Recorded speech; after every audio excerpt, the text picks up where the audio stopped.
Olá a todos, muito bem-vindos ao canal Bíblia Clara. Meu nome é Rafael, eu tenho 36 anos e sou grato ao Criador pela vida que Ele me deu. Eu sou pai de 4 filhos lindos e marido da minha esposa maravilhosa, e a minha motivação interna, intrínseca, o meu fogo no estômago é anunciar o reino do nosso Criador, o reino de Deus, para que nós possamos ter esperança no futuro melhor, para que nós não depositemos a nossa esperança nesse atual sistema de coisas que nós sabemos que é governado pelo inimigo, e para que a gente possa transcender ao sobrenatural, nas mãos do Criador, a entrega das nossas vidas. E por falar em transcendência e coisas sobrenaturais, nós vamos estudar a história desse rapaz aí, o apóstolo Paulo. O apóstolo Paulo, que ele vem causando um certo desconforto aos leitores bíblicos de forma geral, as pessoas sinceras que estão lendo do Gênesis ao Apocalipse e procurando entender qual é a mensagem central do Criador. Logicamente, isso tem sido feito há 2000 anos por cristãos, judeus e até muçulmanos também. São 3 classes religiosas que a gente pode considerar como as religiões abraâmicas, que todos eles alegam serem descendentes de Abraão com total razão, mas estão de alguma forma perdidos.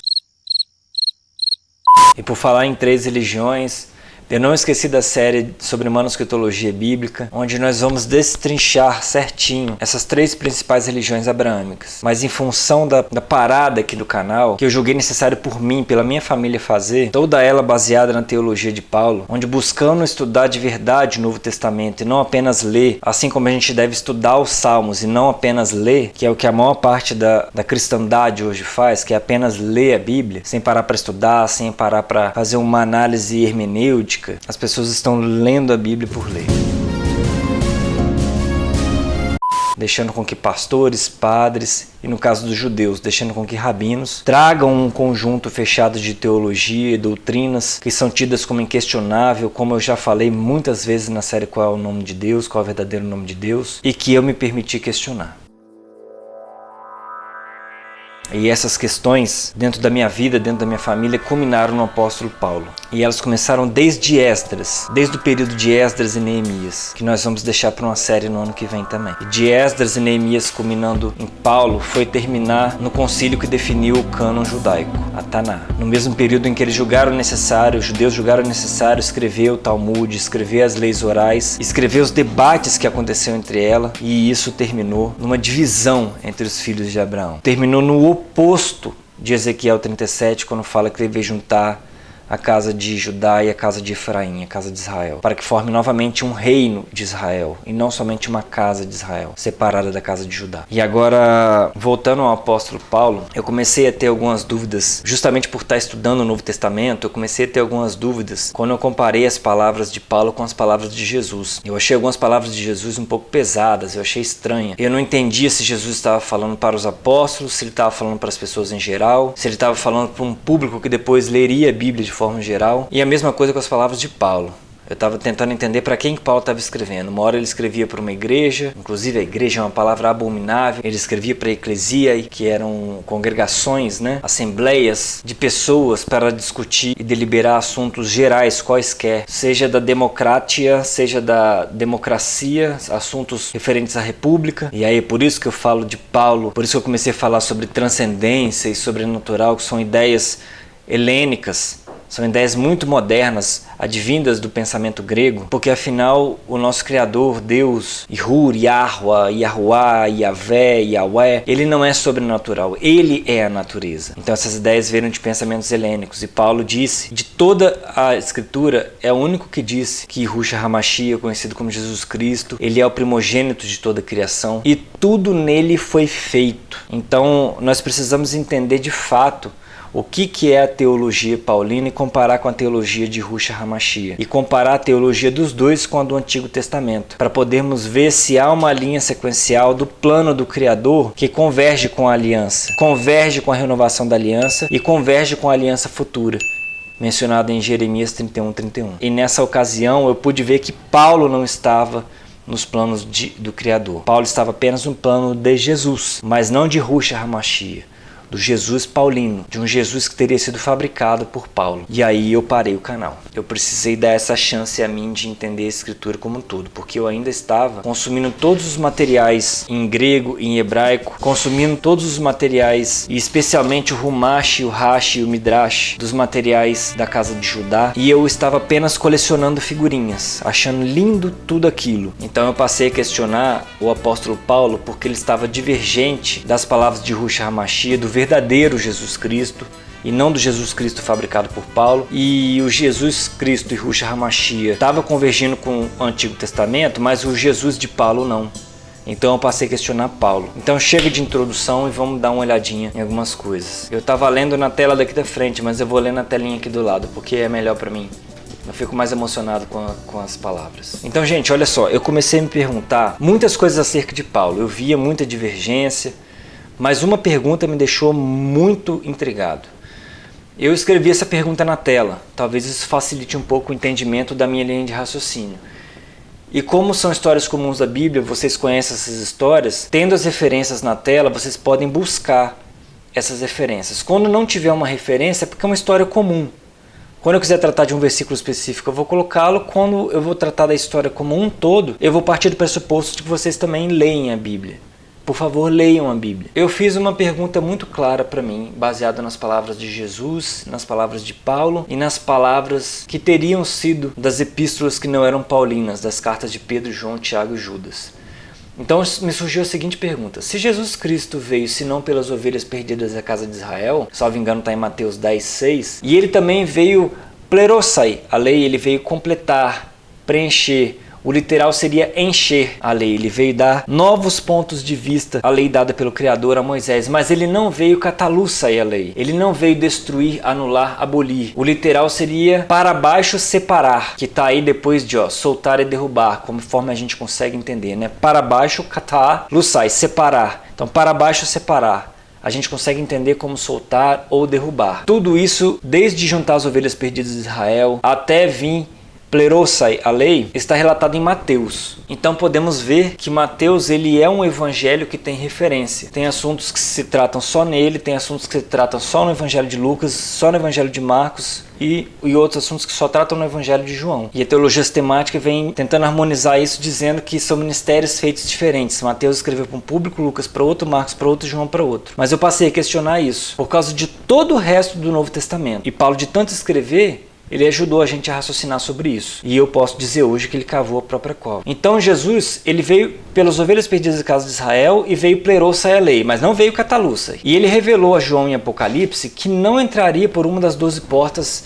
das 12 tribos de Israel da Nova Jerusalém, no mundo vindouro, os que não guardassem os mandamentos e testificassem de Yahushua HaMashiach. Então essa é a revelação de Jesus a João. Cumprir esses dois requisitos, guardar os mandamentos e testificar de Jesus. E aí vem a pergunta: então por que Tiago teria adoçado Paulo dentro do Concílio de Jerusalém, lá em Atos 15, a realizar um ministério aos gentios, dizendo que para eles guardarem apenas 4 leis, que mesmo eu tendo citado nos vídeos passados, eu vou repetir elas agora daqui a pouquinho, e não guardar toda a lei? E Paulo confirmando isso nas suas epístolas, dizendo ter sido por revelação de Jesus. Por exemplo, eu não coloquei Atos 15 aí. Eu suponho que vocês conheçam o Concílio de Jerusalém, sabe que ele aconteceu em Atos 15. Qualquer estudante da Escritura sabe que aconteceu em Atos 15. Qualquer estudante da Escritura, não qualquer leitor. Então já vai uma dica para vocês. Para conhecer a Escritura, você tem que analisá-la, estudá-la. Então, este ministério aos gentios, guardando apenas 4 leis, que teria sido uma revelação do Espírito Santo a Tiago, ela contradiz a revelação dada a João para os acontecimentos do fim, sobre não entrar na Nova Jerusalém por uma das 12 portas das 12 tribos, com o nome das 12 tribos, e não com o nome do catolicismo ortodoxo, catolicismo romano, o protestantismo A, o protestantismo B, Testemunho de Jeová, adventista, o judaísmo racídico, o judaísmo ortodoxo. Não essas portas, mas as portas das 12 tribos de Israel. São revelações do fim, no mundo vindouro, e que não entrariam quem não guardassem os mandamentos e testificassem de Yahushua HaMashiach, Jesus. Então esta é a pergunta que parou o meu canal. Então vamos dar uma continuada aqui para a gente ver. Vamos ver que Jesus revelou em toda a sua vida, seja a sua vida no ministério vivo ou seja a sua vida já após a ascensão aos céus, que ele revelou 3 coisas diferentes. Número 1, Ele revelou as palavras de Deus durante todo o seu ministério vivo. Ele confirma isso em João 14:24 da seguinte forma: a palavra que ouvistes não é minha, mas do Pai que me enviou. Jesus ele repete isso de forma indireta em outros textos também, mas esse texto está bem claro. Tem palavras reveladas apenas a Paulo, que são muito diferentes das palavras dos ministérios dele. Nós temos Atos e todas as epístolas de Paulo para provar isso. E temos as palavras de Deus reveladas a João, através de Ruach HaMashiach. Então nós precisamos entender qual era o plano de Deus para que Jesus revelasse a gente, porque afinal a revelação de Jesus Cristo em Apocalipse, Deus lhe deu e Jesus as notificou a João, o teu servo. Isso está em Apocalipse 1:1. Não está escondido na escritura em nenhum lugar secreto, não. Então, a partir dessas 3 revelações, nós precisamos entender quem é, de fato, o Jesus verdadeiro, ou se não existe um Jesus falso e um Jesus verdadeiro, qual é a verdadeira mensagem de Ruach HaMashiach. Porque ele não pode falar uma coisa no seu ministério vivo, fala outra coisa totalmente diferente a Paulo e falar uma outra coisa a João que bate com o seu ministério vivo. Vamos analisar isso? Paulo estaria errado se fosse assim. E aí para isso eu fiz uma minissérie completa. Quando eu digo completa, é que o assunto está esgotado. E é um assunto simples. Não tem que esgotar usando todos os versículos da Bíblia. Basta pegar os versículos-chave. E o que eu chamo de versículo-chave? Não é um versículo isolado. É quando Deus fala uma coisa, quando Jesus fala uma coisa. Ali não tem volta, meu irmão. Ali não tem volta. Todos os versículos que estão aqui podem ser usados isoladamente, de olho fechado. Mas não todos os versículos da Bíblia podem ser usados isoladamente, separados. A sabedoria do Criador é eterna, conforme Provérbios 8. E ela foi derramada para nós desde a eternidade. Deus não é um homem para que se arrependa, mas ele dá o livre-arbítrio e ele vê que os homens cometeram iniquidades. Não que Deus tivesse sido pego de surpresa. Ele não foi pego de surpresa, mas ele viu que aquilo que ele sabia que podia acontecer, aconteceu. Porque ele deu a escolha de colocar na frente dos homens a vida e a morte. Então todas as palavras de Deus, que culminou na sua lei, foram destrinchadas nesse quadrinho. Então isso se tornou uma minissérie. Então vale muito a pena assistir essa minissérie. Então eu só fiz esse quadro para poder deixar registrado e fazer um convite a vocês assistirem a minissérie A Lei e o Tempo do Fim. E aí nós podemos ver, pelas palavras do próprio Ruach HaMashiach, que ele sugere que nós não nomicete, nós não pensemos, nós não julguemos, nós não estabelecemos que ele veio catalussai, ou seja, que ele veio soltar e derrubar a lei e os profetas. Ele não veio catalussai, mas veio plerosai, veio encher, completar. E isso seria, de fato, uma tradução literal que deveria estar nas escrituras. Eu até faço uma referência a Nestle Aland, na 28ª edição da Sociedade Bíblica do Brasil. Em outras palavras, o Novo Testamento de verdade. Isso daqui não é um Novo Testamento de verdade. Isso daqui é o Novo Testamento de verdade. Só que ainda é de responsabilidade da Sociedade Bíblica Alemã e da Sociedade Bíblica do Brasil, tá? Então qualquer coisa de teologia que estivermos errado, temos que recorrer ao original. E se o original estiver errado, for uma seleção fraudulenta de versículos e de manuscritos, nós podemos culpar a Nestlé e a Aland. Então por isso que eu procuro usar as línguas originais por causa disso. Então Jesus não veio soltar a lei, não veio derrubar a lei, mas ele veio encher a lei, completar com os ensinamentos maravilhosos. Assim como ele veio acusar fariseus e saduceus de estarem corrompendo as escrituras. E aí, das 4 leis, por falar em lei, né? Das 4 leis que seriam as leis para os gentios seguirem no ministério ao gentio, que Tiago teria sido endossado por Paulo, perdão, ao contrário, que Paulo teria sido endossado por Tiago a realizar, nós temos a abstenção de. Abstenção é essa palavra, que seria hapercho, que literalmente seria separado, ter. Algo como manter-se separado, ter separado de si. Então, segundo Tiago, nós deveríamos apenas nos abster de imoralidade sexual. E eu vou te falar, isso está difícil para a casa da cristandade inteira se abster. E é por isso que nós chegamos em Paulo hoje, com essa teologia paulina, de um Jesus amoroso, amaciado, onde bastava a graça dele, na verdade bastava ter fé na graça dele para que houvesse uma justificação completa do homem, ou seja, para tornar o homem justo, bastava com a boca dizer, tenho fé no sacrifício e na bondade merecida. Eu acho que é muito barato, é tão barato que nem os próprios cristãos e muitas pessoas que também não são cristãs, as outras religiões mais liberais, que relativizam a existência de Deus, Deus existe, mas ele nos deu o livre-arbítrio, aí começa a vir, do livre-arbítrio já começa a vir possibilidades, né? E dessa possibilidade aí, daqui a pouco os homens estão se relacionando com os animais, e aí não tem claro o que é uma abominação e não é, e as pessoas vão dizer que o amor ou a afeição sexual com animais não é imoralidade sexual. Não há um conceito claro no Novo Testamento do que é imoralidade sexual. Então isso não é lei. Isso é só um termo genérico para a pessoa, inclusive, se abster de sexo. Se abster de ter uma família, como o próprio Paulo fez, nós vamos chegar nisso também.